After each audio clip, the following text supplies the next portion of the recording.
Colloids.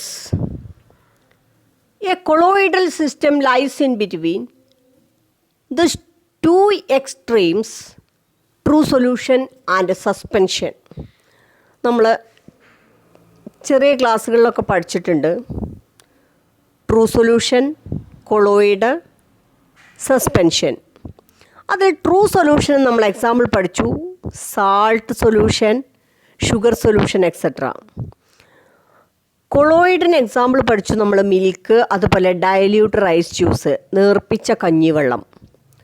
Suspension example പഠിച്ചു sand and water. ഇതിൽ മൂന്നിൻ്റെ പ്രത്യേകത, സാൾട്ട് സൊല്യൂഷൻ ആണെങ്കിലും ഷുഗർ സൊല്യൂഷൻ ആണെങ്കിലും സാൾട്ട് പാർട്ടിക്കിളിനെയോ ഷുഗർ പാർട്ടിക്കിൾസിനെയോ നമുക്ക് വിസിബിൾ അല്ല, ഐഡൻറ്റിഫൈ ചെയ്യാൻ പറ്റില്ല. അത് സൊല്യൂട്ട് എവിടെ, സോൾവെൻ്റ് എവിടെ എന്ന് നമുക്ക് തിരിച്ചറിയാൻ പറ്റാത്ത വിധം ആണ് സൊല്യൂഷൻ എക്സിസ്റ്റ് ചെയ്യുന്നത്. ഇനി കൊളോയിഡിൽ മിൽക്കായാലും ഡയല്യൂട്ട് റൈസ് ജ്യൂസ് ആണെങ്കിലും അതിലെന്തൊക്കെയോ കമ്പോണൻസ് ഉണ്ടെന്നറിയാം, പക്ഷെ എവിടെ, എത്ര, എന്ത്, എങ്ങനെ എന്ന് തിരിച്ചറിയാൻ പറ്റുന്നില്ല. Next suspension, sand and water, muddy water, ചളിവെള്ളം, മണലും വെള്ളവും. ഇങ്ങനെയുള്ള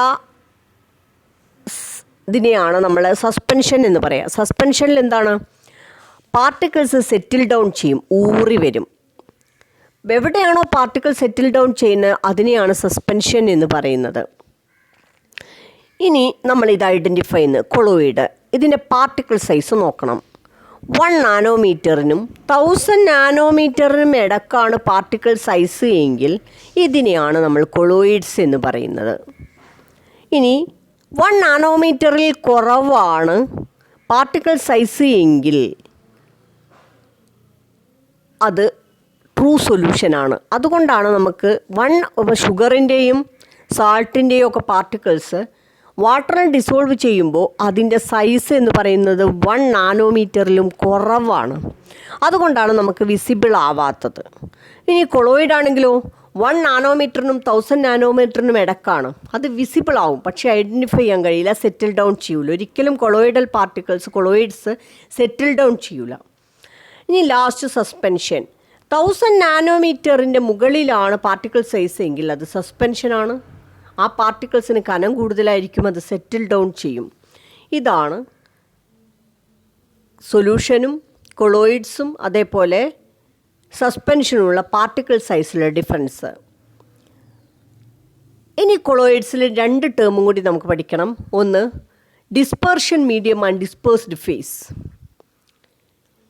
ആ 2 ടേമിൽ തന്നെ ഒരു എക്സാമ്പിളും കൂടി നമ്മൾ കൊളോയിഡ്സിൽ പഠിക്കാം. സ്റ്റാർച്ച് പൗഡർ വാട്ടറിൽ ഡിസോൾവ് ചെയ്ത് കഴിഞ്ഞാൽ നമുക്കൊരു സൊല്യൂഷൻ കിട്ടും, സ്റ്റാർച്ച് സൊല്യൂഷൻ. ഓൾമോസ്റ്റ് കഞ്ഞിവെള്ളം പോലെ തന്നെ. ഈ സ്റ്റാർച്ച് സൊല്യൂഷൻ കൊളോയിഡിന് എക്സാമ്പിളാണ്. ഇത് വെച്ചിട്ട് നമുക്ക് ഡിസ്പെർഷൻ മീഡിയം, ഡിസ്പേഴ്സ്ഡ് ഫേസും പറയാം. ഏത് മീഡിയത്തിലാണോ പാർട്ടിക്കിൾസ് ഡിസോൾവ് ചെയ്തത് എങ്കിൽ അതിനെ ഡിസ്പെർഷൻ മീഡിയം എന്ന് പറയാം. ഇവിടെ സ്റ്റാർച്ച് വാട്ടറിൽ ഡിസോൾവ് ചെയ്ത ഫോമിൽ, അവിടെ ഡിസ്പെർഷൻ മീഡിയം ഏതാണ്, water is the dispersion medium. The particle get dispersed is called dispersed face. ഏത് പാർട്ടിക്കിളാണോ ഡിസ്പേഴ്സ് ചെയ്തിരിക്കുന്നത്, ചെതറിക്കിടക്കുന്നത് എങ്കിൽ ആ പാർട്ടിക്കിളിനെയാണ് ഡിസ്പേഴ്സ്ഡ് ഫേസ് എന്ന് പറയുന്നത്. ഇവിടെ സ്റ്റാർച്ച് സൊല്യൂഷനിൽ starch particles R dispersed phase. Water is the dispersion medium and starch particles are the dispersed phase.